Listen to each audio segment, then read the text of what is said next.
प्रकृति और विज्ञान में हमेशा सामंजस्य बना के रखना चाहिए। आजकल हम अपने हित साधने के लिए अक्सर प्रकृति के खिलाफ छेड़छाड़ करते हैं और उससे अपने हित साधते हैं, जिसके बहुत ही भयानक परिणाम आ सकते हैं। कुछ ऐसा ही नजारा देखने को मिला है दुबई में, जहां 15 और 16 अप्रैल को भयानक बारिश आ गई और बाढ़ की समस्या देखने को मिली। नमस्कार, मैं रवि बिष्ट आपका स्वागत करता हूं हमारे YouTube चैनल रवि बिष्ट में।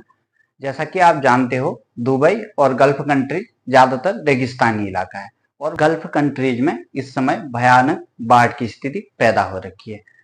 दुबई और उससे लगे हुए सऊदी अरब, ओमान, बहरीन आदि, कतर आदि देशों में बहुत ज्यादा बाढ़ की समस्या देखने को मिली। 15-16 अप्रैल को दुबई और गल्फ कंट्रीज में बहुत तेज बारिश होने लगी।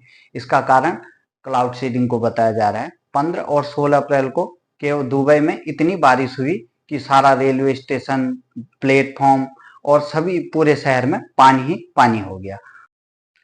15 अप्रैल की रात को शुरू हुई ये बारिश अचानक से इतनी बढ़ गई जितनी बारिश पिछले 2 सालों में नहीं हुई। जितनी बारिश 2 सालों में होती है उतनी बारिश केवल 2 दिन में गल्फ कंट्रीज में देखने को मिली है। दुबई में एयरपोर्ट में 160 मिलीमीटर तक बारिश हुई है, जो पिछले 2 साल में कभी नहीं हुई है। जो देश पीने का पानी भी लाल सागर और उसके आसपास लगे हुए समुद्र से खारे पानी को पीने योग्य पानी में बदल करके पीता है, उस देश में आखिर इतनी भयानक स्थिति कैसे आ गई? आखिर इस रेगिस्तानी शहर में इतनी बारिश कैसे हुई? इसकी वजह क्लाउड सीडिंग को बताया जा रहा है। आइए क्लाउड सीडिंग के बारे में बात करते हैं। क्लाउड सीडिंग या कृत्रिम वर्षा इसे कहा जा सकता है।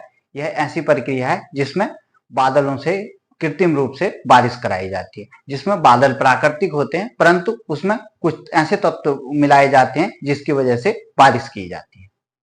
क्लाउड सीडिंग द्वारा बारिश करवाने के लिए वायुयान द्वारा बादलों के ऊपर जाकर कुछ ऐसे रासायनिक तत्वों का छिड़काव किया जाता है कि बादल भारी हो जाएं। इन रासायनिक तत्वों में पोटेशियम आयोडाइड या सिल्वर आयोडाइड का प्रयोग किया जाता है, जिससे बादल भारी होकर के संघनित होने लगते हैं और इनमें जो नमी, बादलों में नमी होती है वो पानी जल का रूप ग्रहण करती है और यही जल बाद में बारिश के रूप में पृथ्वी पर आता है और इसी से कृत्रिम वर्षा होती है।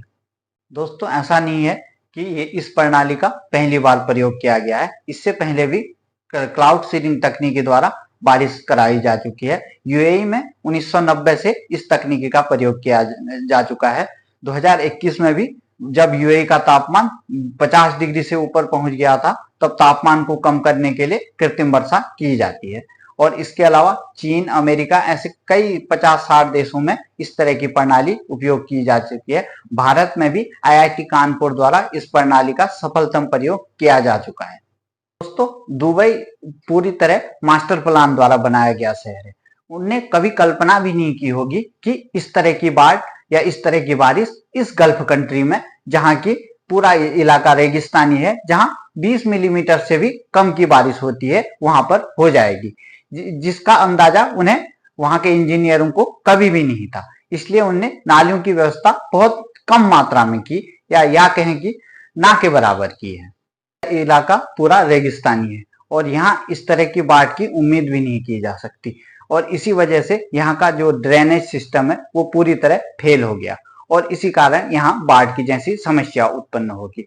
यहाँ पर इस शहर को हाईटेक और अत्याधुनिक बनाने के लिए पूरी जमीन ढक दी गई है, जिसके कारण पानी जमीन द्वारा सोखा नहीं जाता और नालियों की व्यवस्था भी उतनी अच्छी नहीं है, क्योंकि यहाँ बारिश ना के बराबर होती है।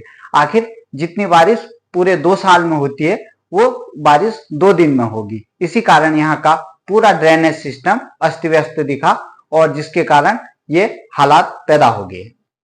दुनिया के सबसे हाईटेक शहर माने जाने वाले दुबई में भी आई हुई इस भयानक बाढ़ में प्रकृति के सामने घुटने टेकते हुए नजर आया। कुछ ही घंटों में आई इस बाढ़ के सामने पूरा दुबई अस्त व्यस्त दिखा और जहां चारों तरफ पानी ही पानी, बाढ़ ही बाढ़ का नजारा नजर आया। दुबई जैसे शहर में बड़ी बड़ी इमारतें हैं, इनको ठंडा करने के लिए एयर कंडीशन, और यहाँ पर हर जगह एयर कंडीशन की सुविधा होती है क्योंकि ये बहुत गर्म इलाका है और एयर कंडीशन से आप जानते हो क्लोरोफ्लोरोकार्बन जैसी गैस निकलती है, जो ना सिर्फ वायुमंडल को बल्कि ओजोन गैस को भी नुकसानदेह होती है। कारण ग्लोबल वार्मिंग को भी बताया जा रहा है। ये अतः इस ओर हमें बहुत ज़्यादा ध्यान देने की आवश्यकता है। धन्यवाद।